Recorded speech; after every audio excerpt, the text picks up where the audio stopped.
Have you ever walked into a room and forgotten why you were there? Or struggled to recall a name you've known for years? If that's ever happened to you, you're not alone. In fact, most of us over 60 have moments where our brain feels like it's playing hide and seek with our memories. But here's the exciting part. Science shows that retirement doesn't have to mean your brain slows down. In fact, this could be the perfect time to rewire it, and even make it sharper than it's been in decades. Today, we're talking about how learning just one new skill after retirement can keep your brain feeling 10 years younger. And no, I'm not talking about crossword puzzles. Let me tell you about my friend, Helen. At 68, Helen retired from her job as a librarian and suddenly found herself with hours to fill.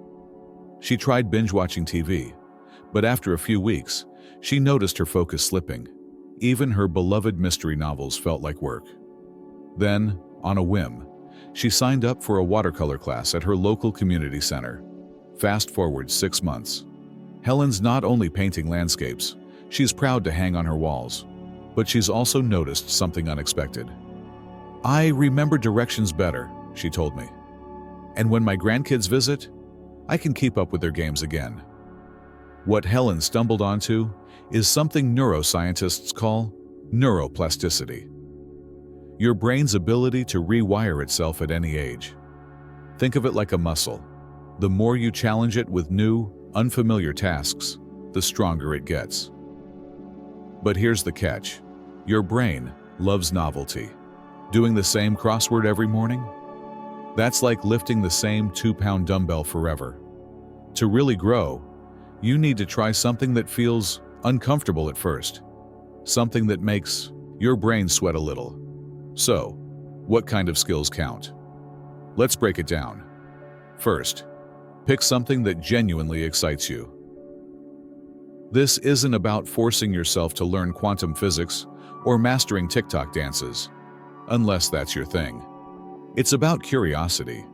My neighbor Frank always wanted to play the harmonica, but thought he was too old to start. At 72, he bought one on a whim and practiced 10 minutes a day. Now, he plays at his grandson's birthday parties and jokes. My brain feels like it's got a new set of spark plugs. The key here is to lean into the struggle. When you're a beginner, your brain is firing on all cylinders, figuring out patterns, making mistakes, and building new connections. That's where the magic happens. Take learning a language, for example. Studies show that seniors who pick up a new language improve their memory, focus, and even delay cognitive decline by up to 7 years. But you don't have to become fluent. Start with just 5 minutes a day on an app like Duolingo. Learn how to order coffee in Italian or ask for directions in Japanese. It's not about perfection. It's about giving your brain a fresh playground. Now, let's talk about the sweet spot for learning. You know that feeling when a task is just challenging enough to keep you engaged, but not so hard that you want to quit? That's where growth happens. Take my cousin Rita. She decided to learn gardening after retiring, but instead of sticking to her usual roses, she tried growing exotic orchids, a plant she knew nothing about. She killed a few along the way. Her words, "I'm a serial orchid assassin."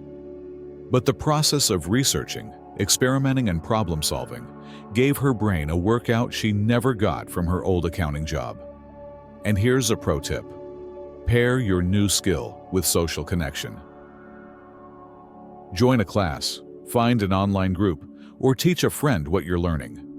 When you engage with others, you're not just lighting up the learning parts of your brain. You're also activating the regions tied to joy and motivation. My buddy Carl took up pottery at 70 and joined a weekly studio session. "Half the time, my bowls look like ashtrays," he laughs. "But the chatter and coffee with the group? That's what keeps me coming back." Of course, starting something new can feel daunting. Maybe you're thinking, what if I'm terrible at it? Well, here's a secret. Being a beginner is the whole point. Your brain doesn't care if your first watercolor looks like a toddler's artwork, or if you mispronounce bonjour. It just craves the challenge. So, grab a notebook, pick something that sparks your curiosity, and give yourself permission to be gloriously bad at it. Because here's the truth: retirement isn't an ending. It's a chance to reinvent yourself, one new skill at a time. And who knows? That thing you try today might just unlock a version of you that's sharper, happier, and more alive than you've felt in years. Now, you might be wondering, but how do I stick with it when life gets busy? Or, what if I pick the wrong skill? Let's tackle that head on. You know, when I first tried learning Spanish after retirement, I'll admit, I almost quit after 2 weeks. I'd mix up buenos dias with buenas noches, forget words mid-sentence, and once accidentally told my neighbor I was 300 years old instead of 30. But here's what kept me going: embracing the mess. Because those stumbles, they're proof your brain is stretching itself in ways it hasn't in years. Let's talk about how to push past the frustration and make your new skill stick, without it feeling like a chore. Take my friend Marge, for example. She decided to learn chess at 65, inspired by her grandson. At first, she lost every game, badly. But instead of giving up, she set a tiny goal. I'll learn one new strategy a week. 6 months later, she's the terror of her local senior center's chess club. I still lose plenty, she says, but now I lose fancier. The lesson here? Progress over perfection. Set laughably small goals. 5 minutes of practice a day. 1 chord on the guitar. 1 stitch in a knitting project. These micro wins keep you moving forward without overwhelm. But what if you realize, this just isn't for me? That's okay. My brother-in-law, Ed, swore he'd master the piano, until he realized he hated sitting still for hours. Instead, he switched to bird watching.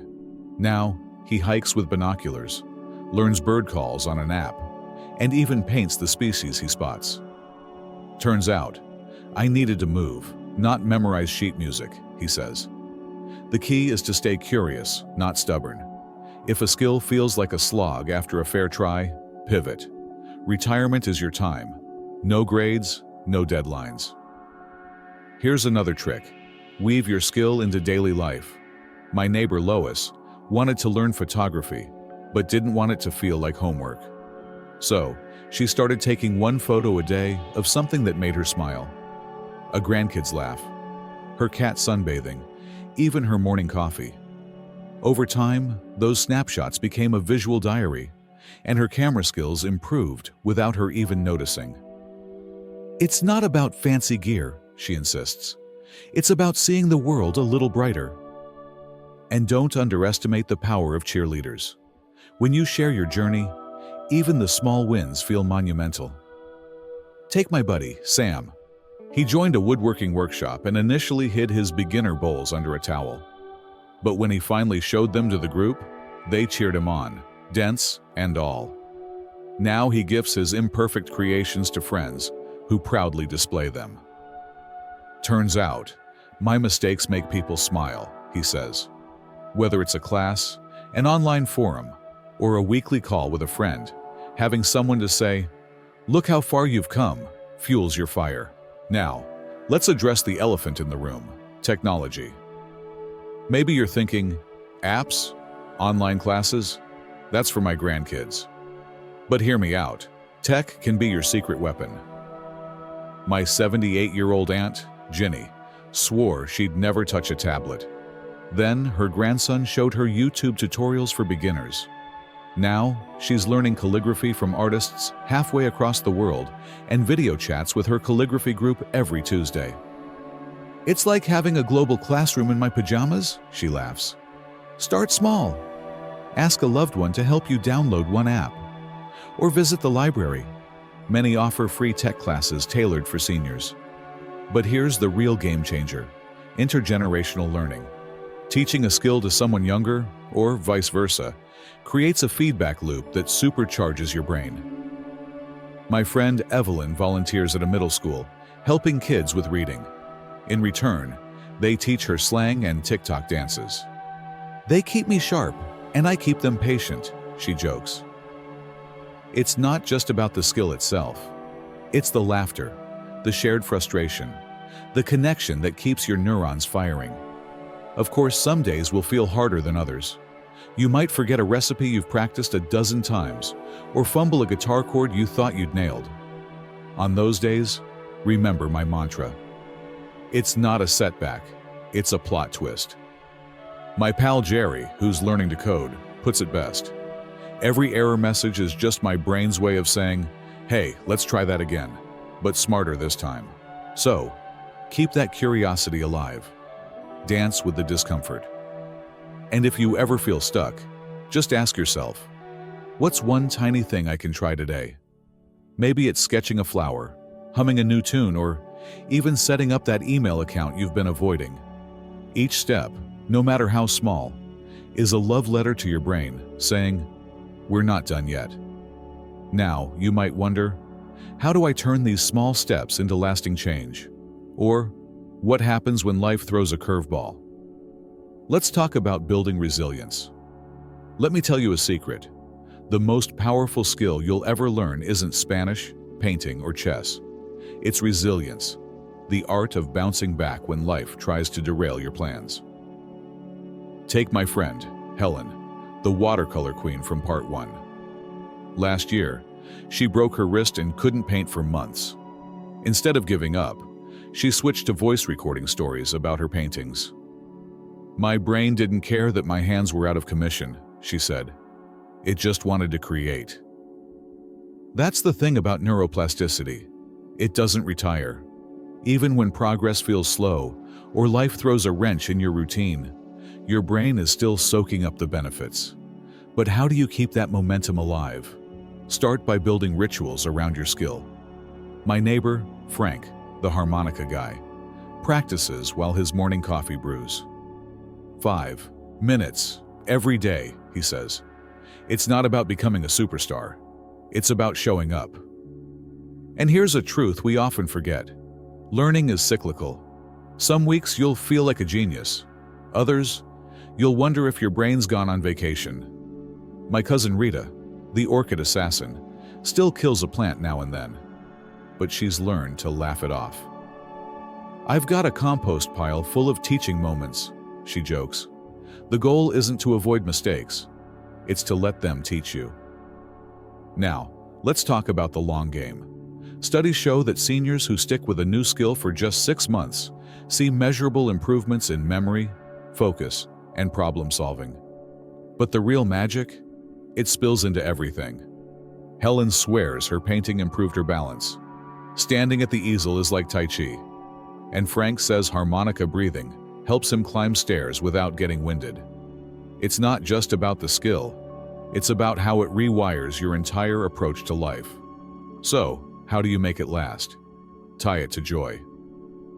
My buddy Carl, the pottery enthusiast, hosts a yearly ashtray bowl party where friends vote on his wobbliest creations. The winner gets a homemade pie. If it's not fun, why bother, he says. Find ways to celebrate your progress, even if it's just grinning at your first crooked scarf or mangled Spanish sentence. And if motivation wanes, remember your why. My Aunt Ginny, the calligraphy star, keeps her first shaky alphabet pinned above her desk. It reminds me how far I've come, she says. Maybe your why is staying sharp for grandkids, reigniting a childhood passion, or simply proving to yourself that growth has no expiration date. Here's the bottom line. Retirement isn't a countdown to slowing down. It's a launch pad. Whether you're learning guitar, coding, or birdwatching, every challenge you embrace sends a message to your brain. We're still in the game. And science backs this up. Researchers at MIT found that seniors learning new skills develop neural pathways similar to those in people decades younger. Your brain doesn't care how old you are. It just craves the workout. So, what's next? Grab that ukulele gathering dust in the closet, sign up for that community college class, or simply ask your grandkid to teach you one TikTok dance. I promise. Laughing at yourself counts as brain exercise. Start small, stay stubborn, and let curiosity be your compass. Before we wrap up, I'd love to hear from you. What skill are you excited to try? Or maybe you've already started. Share your wins, or hilarious fails, in the comments below. Let's build a community of lifelong learners. And if this resonated with you, hit that like button and subscribe for more tips on thriving, not just surviving, in your golden years. Remember, aging isn't about losing spark. It's about igniting new ones. Here's to your brain's next great adventure. Until next time, keep growing, keep laughing, and keep proving that the best chapters aren't behind you. They're waiting to be written.